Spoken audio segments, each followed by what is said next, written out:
네, 벌써 학개서가 네 번째 시간을 맞이하게 되었습니다.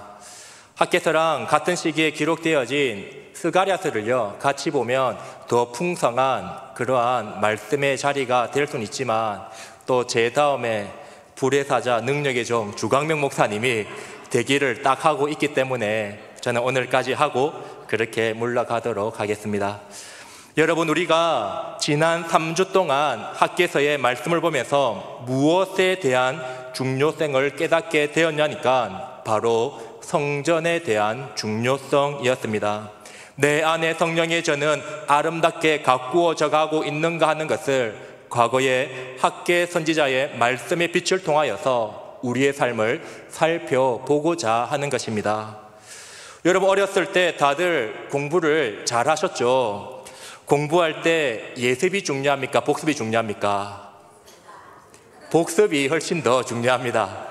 그래서 복습을 잠시 하고 오늘 본문으로 자연스럽게 한번 넘어가 보고자 합니다. 여러분, 다른 성경에서 볼 수 없는 학개서의 조술의 아주 독특한 특징이 무엇이라고 했습니까? 말씀이 임한 시기를 아주 명확하게 날짜까지 정확하게 기록을 하고 있다는 것입니다. 그래서 학개서를 이해하고 정리할 때에 무엇을 기준으로 정리하면 좋냐니까 날짜를 기준으로 정리를 하게 되면 한눈에 학개서가 들어오게 됩니다. 여러분, 1장에서 제일 처음 하나님의 말씀을 받았던 때가 언제냐면 바로 다리오 왕 제2년 6월 초하루였습니다. 다리오 왕 제2년은 성전 공사가 중단된 지 몇 년째라고요? 16년째입니다. 무려 16년 동안 성전 공사가 중단된 채 방치되어 있었던 것이죠. 여러분, 그 이유가 무엇이었습니까? 이스라엘 백성들이요 자신들이 먹고 사는 일에 너무 바쁘다 보니까 성전 공사를 다시 할 만한 엄두가 나지 않고 그것을 돌볼 만한 여력이 그들에게 없었기 때문에 무려 16년 동안 성전 공사가 중단된 채 방치되어져 있었던 것입니다. 이런 이들의 모습을 보면서 하나님께서는 지금 너희들의 행위를 잘 살펴보라라고 그렇게 말씀을 해 주셨습니다. 이 학개서의 메시지를 통해서 이스라엘 백성들은요 그것을 하나님의 음성으로 듣고 자신의 삶을 돌이켜 성전 공사가 시작이 되게 됩니다. 무려 23일 만에 16년 동안 멈춰졌던 성전 공사가 시작되었죠. 그리고 2장에 오면 하나님의 두 번째 메시지가 학개에게 말하는데, 그때는 다리오 왕 제2년 7월 21일이었습니다. 7월 21일은 성전 공사가 다시 시작된 지 한 달쯤 되었던 시점이었고, 초막절이라는 절기가 딱 끝나는 시점에 하나님의 말씀이 학개에게 임했던 것입니다. 이제 막 공사를 시작한 이들에게 어떤 어려움이 있었냐면, 예전에 솔로몬의 성전을 보았던 그 사람들에게 아주 작은 성전의 터가 올려지자 그것을 보며 낙심하며 대성통곡하며 눈물 흘리는 일이 그들의 공동체 가운데 있었던 것입니다. 그러면서 하나님께서 너희들 굳세어라고 말씀하여 주시고, 내가 이 성전에 이전 영광보다 나중 영광이 더 크게 임하게 할 것이라는 그 약속의 말씀을 두 번째 메시지에서 학개를 통해서 이스라엘 백성들에게 주십니다.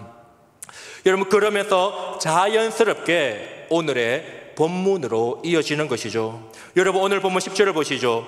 다리오 왕 제2년 9째 달 24일에 여호와의 말씀이 선지자 학개에게 임합니다.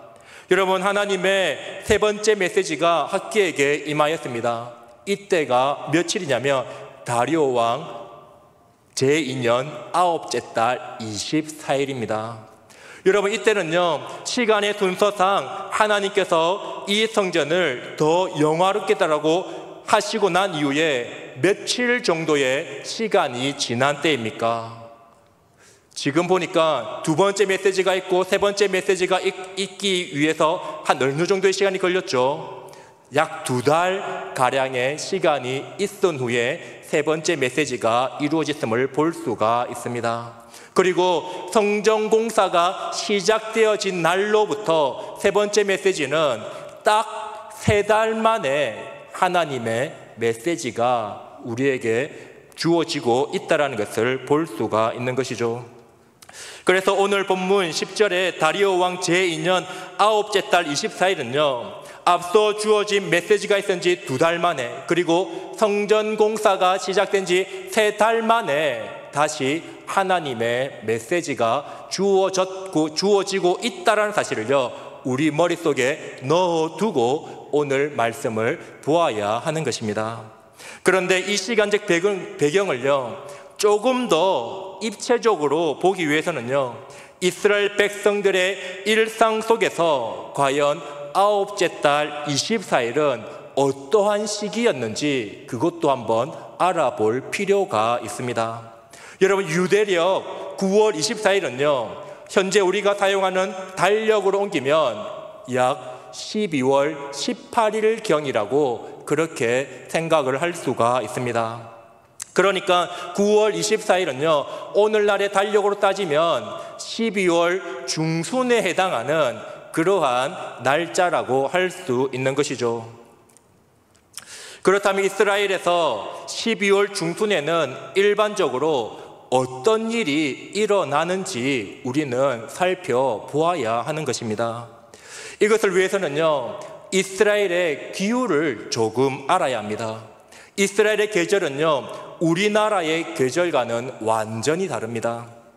우리나라는 몇 계절로 여러분 이루어져 있습니까? 4계절로 우리는 명확하게 이루어져 있습니다. 그런데 이스라엘에는요 계절을요 건기와 우기로 딱 나눕니다. 비가 오는 때와 비가 오지 않을 때. 건기는요 그해 5월부터 시작하여서 여름이 지나는 동안 이스라엘 땅에요 비가 전혀 내리지 않습니다. 건조한 날씨가 계속 진행되다 보니까 땅은요 건조하고 아주 딱딱해서 메말라져 있는 그러한 시기가 건기의 계절의 시기입니다. 그래서 이 건기 때는요 이스라엘의 여름에 경작을 하는 일은 있을 수가 없는 것입니다.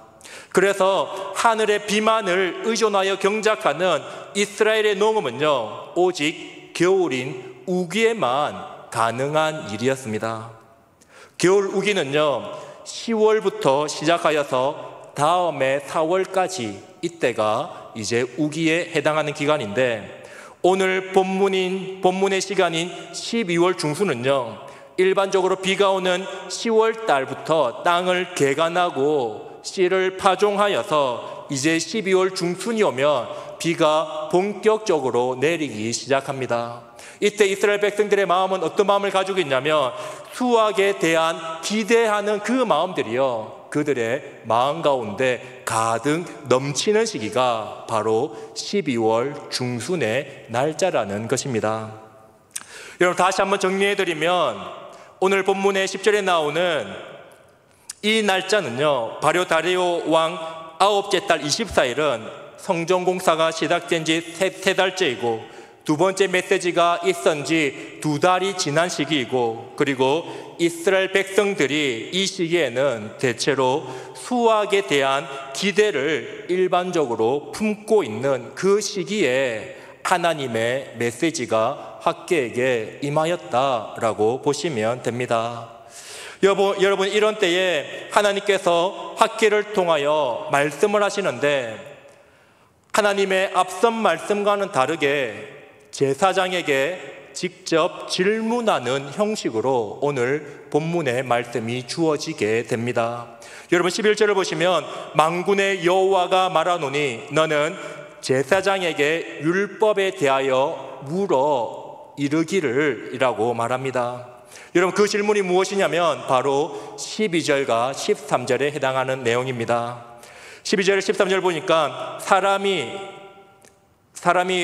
옷자락에 거룩한 고기를 쌌는데 그 옷자락이 만일 떡에나 국에나 포도주에나 기름에나 다른 음식물에 닿았으면 그것이 성물이 되겠느냐 학계가 물음에 제사장들이 대답하여 이르되 아니니라 하느니라. 13절에 보니까 반대로 물어봅니다. 학계가 이르되 시체를 만져서 부정하여진 자가 만일 그것들 가운데 하나를 만지면 그것이 부정하겠느냐 하니 제사장이 대답하여 이르되 부정하리라 하더라. 하나님께서 학계 선지자를 통해서 두 가지를 물어보시는 것이죠. 거룩한 고기를 싼 옷자락을 만일 다른 곳에 닿으면 그것이 거룩해지겠느냐, 그것이 성물이 되겠느냐 하는 것입니다. 여러분, 제사장들의 대답이 무엇이었습니까? 그렇지 않습니다. 그것은 성물이 되지 않고 거룩해지지 않습니다가 바로 제사장들이 말했던 대답이었습니다. 하지만 반대로 또한 질문하는 거죠. 그렇다면 시체를 만져서 부정하여진 자가 만일 다른 것을 만지면 부정하여지겠느냐라는 이 질문에요, 제사장들이 무엇이라고 대답합니까? 네, 그렇게 되면 그것은 부정하게 되겠습니다 라고 대답을 했던 것이죠. 학계의 질문에 이 종교 지도자들답게 제사장들은요, 율법에 따라서 정확하게 대답을 하였습니다. 이 대답을 통하여서 우리는 거룩과 부정에 대한 명확한 특징 한 가지를 우리는 발견할 수가 있죠. 바로 거룩이라는 것은요, 전념이 된다 안 된다? 되지 않는다라는 것입니다. 거룩은 다른 곳에 닿더라도 거룩은요, 전념되지 않습니다.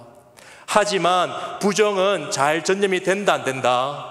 전념이 된다. 부정은요, 닿는 순간 그것도 부정하게 된다라는 것입니다. 여러분, 그래서 12절과 13절을 통하여서 학계 선지자가 하고 싶은 말을 한마디로 정리하면요, 거룩의 비전념성과 부정의 전념성이라고 할 수가 있는 것입니다. 여러분, 거룩한 것은 전념되지 않습니다. 하지만 부정한 것은 잘 전념되는 것이죠. 여러분, 이것은 우리가 코로나 시기를 지나면서 너무나도 잘 체험했던 것 같습니다. 우리가 코로나 시기에 예배를 드릴 때에 가장 긴장한 것이 무엇입니까? 이곳에 모인 몇백 명 중에 코로나에 걸린 한 사람이 있으면 어떻게 하지? 이것이요, 우리를 긴장하게 만들지 않았습니까? 걸리지 않은 몇백 명이 있다고 하더라도 코로나에 걸린 그 사람에게 그 사람이 낫게 할 수 있는 것은 전혀 아니었던 것이었습니다. 하지만 코로나에 걸린 한 사람으로 인하여서 그곳에 있는 몇백 명의 사람은요, 한순간에 코로나에 걸릴 수가 있는 것이죠. 정한 것은 전념되어지지 않지만 부정한 것은 전념되는 것입니다. 여러분, 물도 한번 생각해 보십시오. 깨끗한 물이 담겨져 있는 컵에 여러분, 똥물 한 방울 딱 떨어지면 여러분 어떻게 되겠습니까?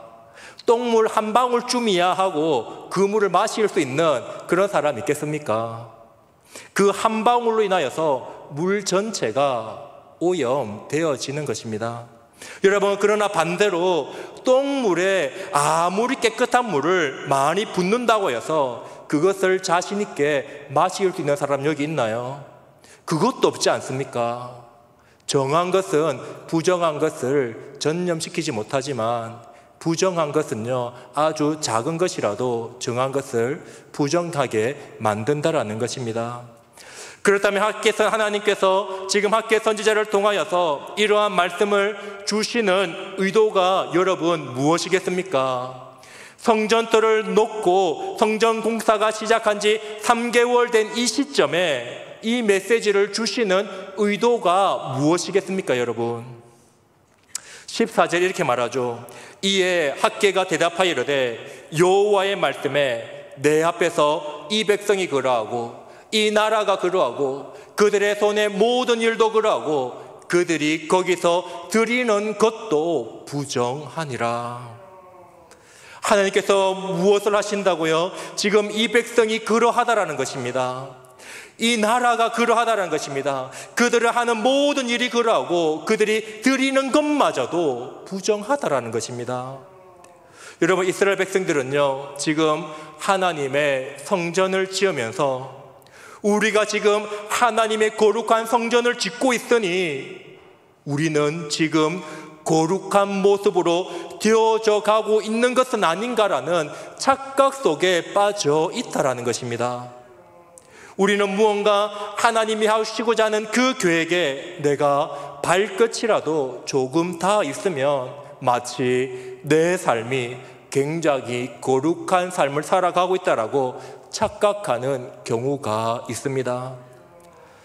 하나님의 놀라운 계획과 그 프로젝트에 내가 동참하더라도 나는 그저 한 가정의 남편의 아내이고 한 남편의 아내일 뿐인 것입니다. 우리 일상의 삶은 조금도 변화되지 않은 채 하나님의 일에 동참하고 있다고 하여서 우리는 전혀 변화되어지지 않는 것입니다. 자신의 삶은 조금도 변화되지 않은 채 내가 하나님의 일을 열심히 한다고 하여서, 내가 교회를 열심히 한다고 하여서 그것이 나를 거룩하게 하는 것은 아니다라는 것을 오늘 우리에게 말씀을 하고 있는 것입니다. 여러분, 제가 하나님의 거룩한 말씀을 설교한다고 해서 제가 거룩해지는 것은 아니라는 것입니다. 그런데 우리는 내가 교회에 있으면, 그냥 예배만 잘 드리면, 무언가 교회에서 봉사를 하면 내가 자동적으로 무언가 특별한 거룩성이 주어지지 않는가라는 착각에 빠질 때가 많다라는 것입니다. 여러분, 하지만 거룩은요, 전념되어지는 것이 아닌 것입니다. 여러분, 우리 고신교단에 있는 모든 사람들은요, 우리 교단에 대한 그러한 프라이드를 가지고 있습니다. 우리 교단은 다른 교단하고는 다른 그러한 특별한 프라이드가 우리에게 있지 않습니까? 우리는 한국의 모든 교회가 신사참배를 국가적인 행위라는 것으로 간주하며 신사참배를 하였을 때에 우리는 신사참배를 끝까지 반대하며 세워진 교단이 바로 우리 고신교단입니다. 우리 교단은 순교자의 피로 세워진 그러한 교단입니다. 그러나 내가 바로 그 교단에 몸담고 있는 나는 목사란 말이야. 나는 내가 바로 그 교단에 담고 있는 장로고, 나는 그 교단에 담고 있는 권사고 집사다 말이야. 이것이 우리를 거룩하게 만드는 것은 아니라는 사실입니다. 우리는 찬란한 믿음의 선배들이 걸어왔던 그 길이 있지만 그것이 우리를 거룩하게 하지는 못합니다. 여러분, 우리 거제교회가 아무리 좋고 거룩하다고 하여서 내가 이곳에 소속되어져 있다라는 것만 가지고는 내가 거룩함을 갖추었다라고 착각을 해서는 안 됩니다. 우리 거제교회 예배가 아무리 은혜롭고 거룩한 예배라고 할지라도 그 예배를 통해서 내 삶이 변화되지 않는다면 내가 거룩한 사람으로 되어져 가고 있다라는 착각에 빠져서는 안 된다라는 것입니다.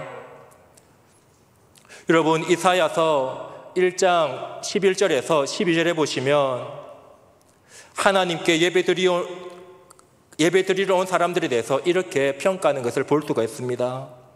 여호와께서 말씀하시되 너희의 무수한 재물이 내게 무엇이 유익하뇨? 나는 순양의 번제와 살진 짐승의 기름에 배불렀고 나는 숫송아지나 어린 양이나 순염소의 피를 기뻐하지 아니하노라. 너희가 내 앞에 보이러 오니 이것을 누가 너희에게 요구하였느냐?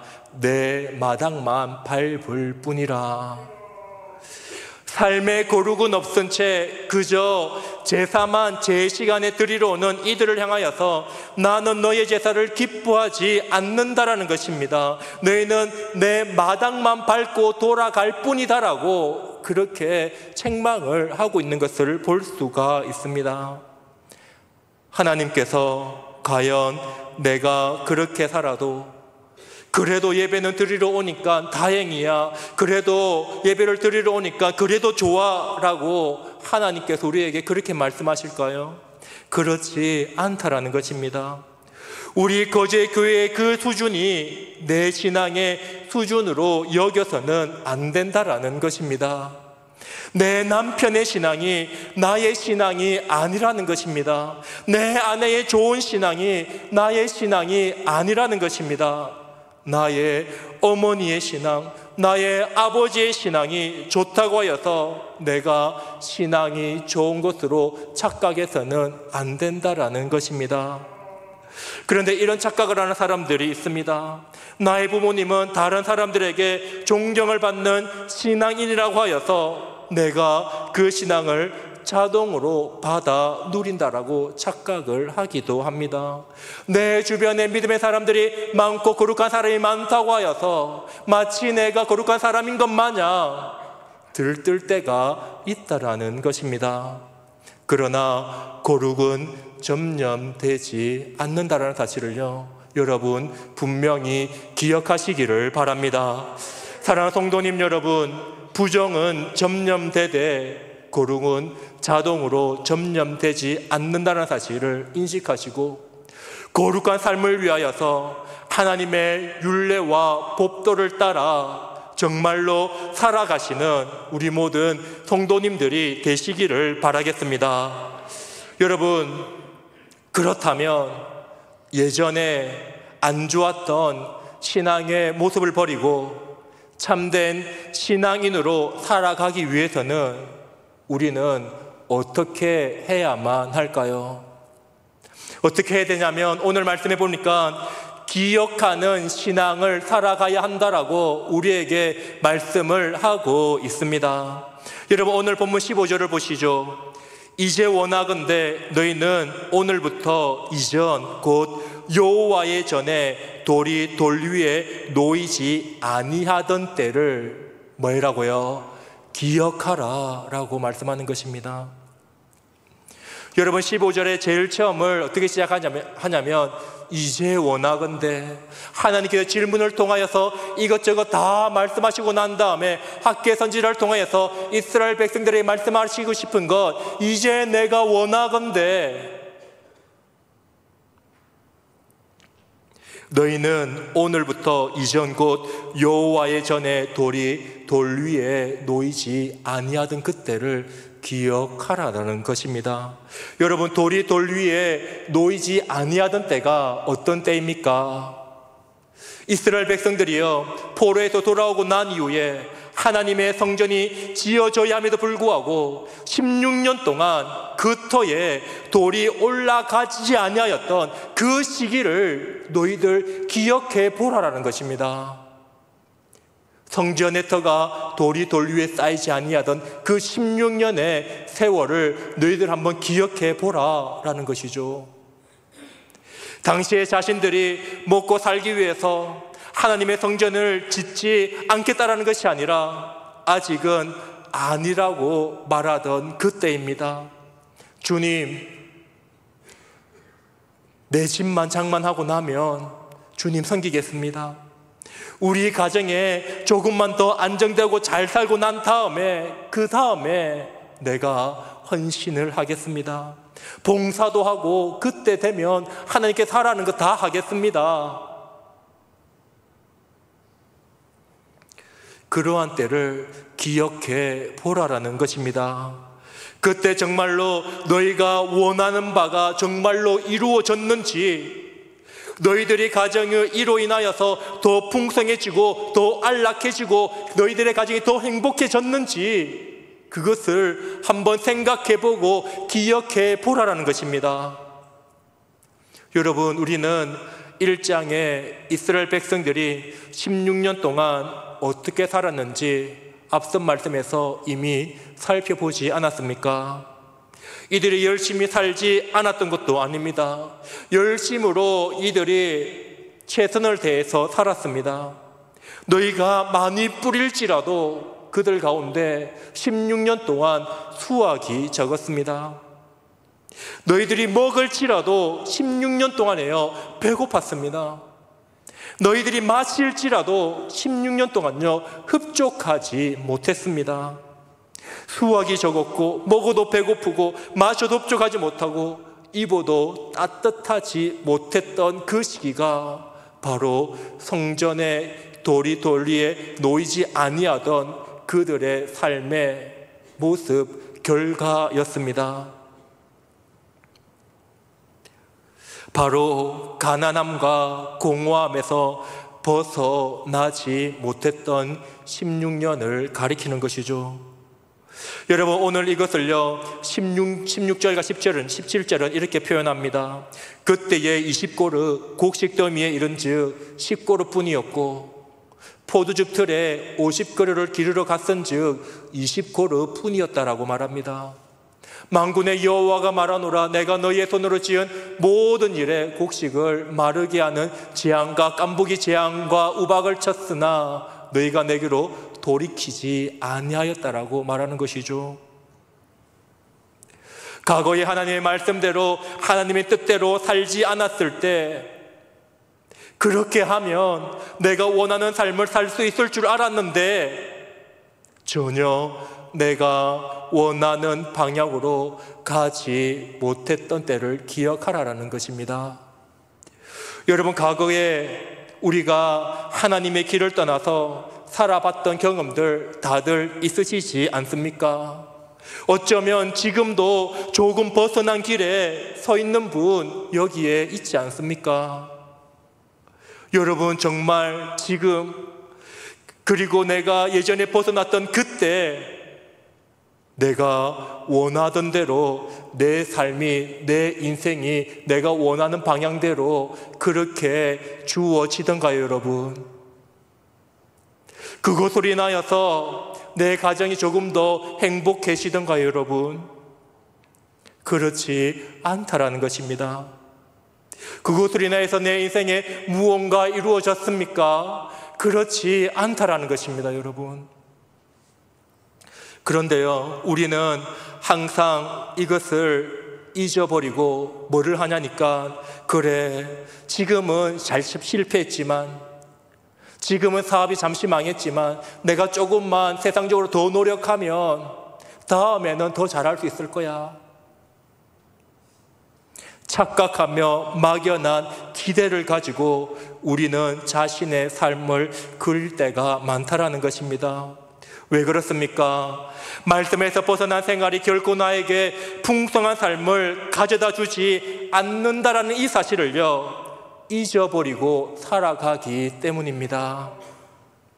그래서 오늘 하나님께서 학개 선지자를 통해서 우리에게 무엇이라고 말합니까? 내가 원하건대 너희는 나를 떠났을 때 너희의 형편이 어떠했는지 기억해 보라라고 그렇게 우리에게 말씀을 하는 것이죠. 사랑하는 성도님 여러분, 우리가 또 하나 기억해야 될 것이 있습니다. 오늘 18절의 말씀해 보니까 너희는 오늘 이전을 기억하라. 아홉째 달 24일 곧 여호와의 성전지대를 쌓던 날부터 기억하여 보라. 여호와의 성전지대를 쌓던 오늘부터 너희들은 다시 한번 기억해 보라 라고 두 번째 기억을 우리에게 권면하고 있는 것입니다.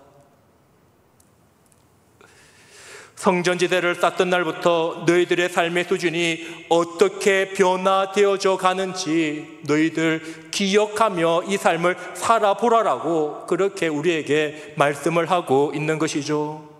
여러분, 19절에 무엇이라고 말합니까? 곡식 종자가 아직도 너희들 창고에 있느냐? 포도나무, 무화과나무, 석류나무, 감람나무 열매가 맺지 못하였느니라. 그러나 오늘부터는 내가 너희에게 복을 주리라. 아멘.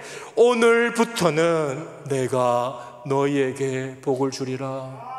너희가 성전의 터에 돌이 쌓이지 아니하던 그때에는 너희들의 곡식에 종자가 없었고 창고가 비어져 있었고 포도나무, 무화과나무, 석류나무, 감람나무가 열매가 맺지 아니하였지만 이제 성전지대가 쌓여지는 이때부터는 내가 너희들에게 뭐 한다고요? 복을 줄 것이니 너희들 이제부터는 이것을 기억하여 보라 라고 그렇게 우리에게 말씀을 하고 있는 것입니다.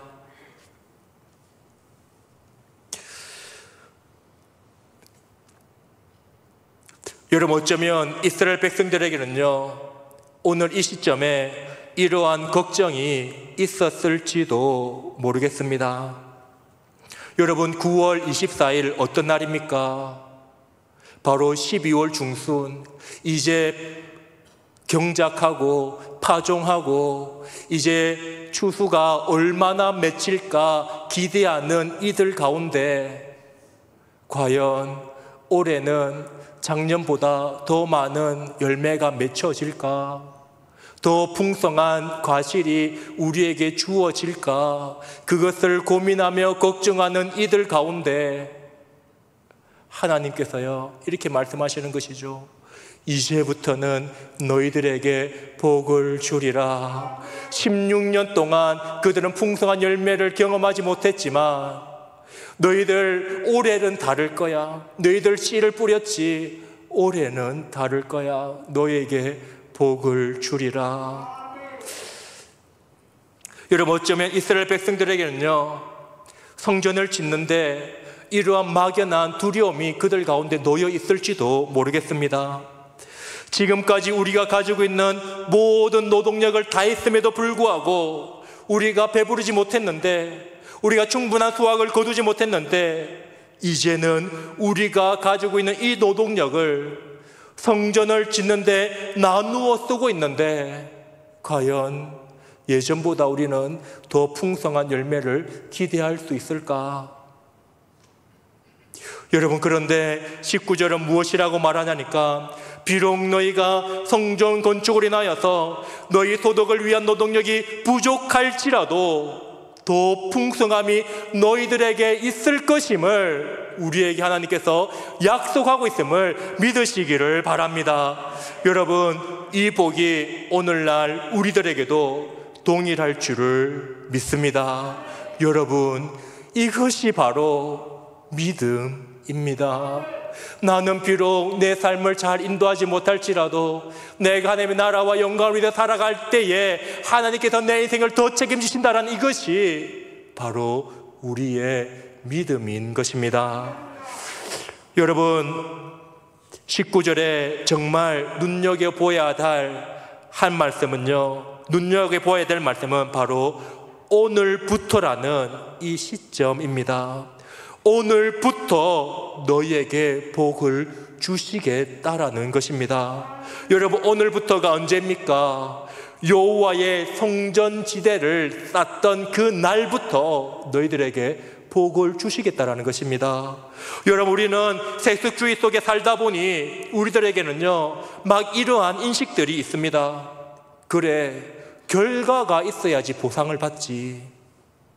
무언가 큰 성과가 거두어야지만 그에 대한 대가를 받지. 이러한 인식이 우리에게 다 있지 않나요? 그래서 우리는 당연히 하나님께서 나에게 복을 주시는 것은 내 안에 성령님을 모실 수 있는 그 성전이 다 완공되고 나면 하나님께서 이를 말미암아서 나에게 복을 주실 거야 라고 그렇게 생각할 수가 있습니다. 그런데 오늘 말씀은요, 전혀 우리에게 그렇게 말씀하고 있지 않아요.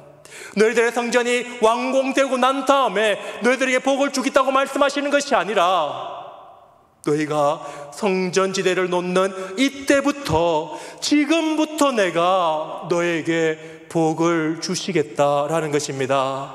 여러분, 이것이 은혜인 것이죠. 주님, 내가 이것을 완공하는 그 시점이 아니라 내가 하나님의 성전을 다시 한번 시작하고자 하는 그 마음 있는 그 시점부터 내가 그때부터 너희에게 복을 주시겠다고 하시는 하나님, 그것이 하나님의 은혜이고 그것이 우리에게 복을 너무나도 챙겨주고 싶은 하나님의 참된 마음이었음을 믿으시기를 바랍니다. 사랑하는 성도님 여러분, 우리는 4주간의 시간을 거쳐서 학개서를 살펴보았습니다. 마치 우리들의 그 성전, 내 마음 가운데 있는 그 성전에 무너져 있었던 분들이 계십니까? 여러분, 지금부터 하나님의 성전을 다시 시작하면 우리들의 삶 가운데 하나님께서 다시 한번 큰 복을 주실 줄 믿습니다. 우리들 가운데 하나님의 성전이 완성되어지는 순간, 그때부터 우리 가정 가운데 그 복들이 놓여줄 줄 믿습니다.